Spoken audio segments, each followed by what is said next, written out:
போலாம். என்ன இப்படி பாக்குறீங்க?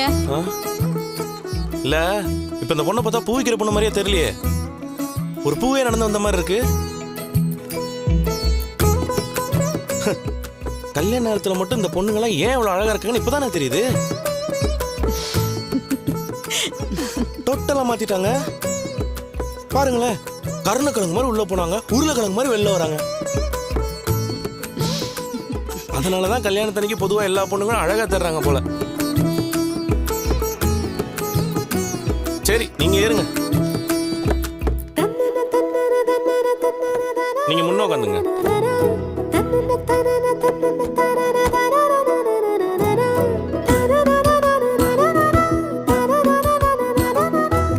என்ன பண்ணி என்ன பிரயோஜனம்? குரங்கு கையில பூமாலை.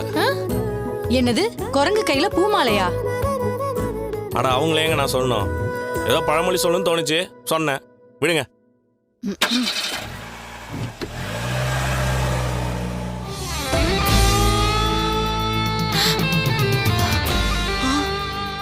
ஏய் இவ என்னடி ஒயின் ஷாப் போறான்? என்ன இது? உருக்கி அக்கா, இவன் எப்பவும் இப்படிதான்க்கா.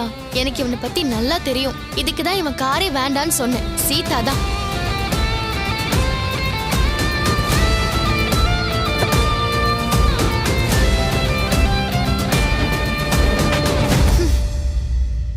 ஏன்பா எங்களை இறக்கி விட்டு போய் இதெல்லாம் வாங்க கூடாதா? சத்திரம் பக்கத்துல எந்த கடையும் இல்லம்மா.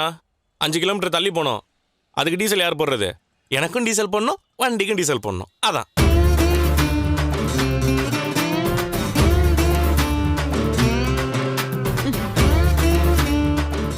அதான் வாங்கிட்டு வந்துட்டேன்ல. அப்புறம் எல்லாரும் மூஞ்சி தொங்க போட்டு உட்காந்துருக்கீங்க. நான் ஒன்னும் அங்கேயே உட்காந்து குடிச்சிட்டு வரல. அதுக்கு சந்தோஷப்படுங்க.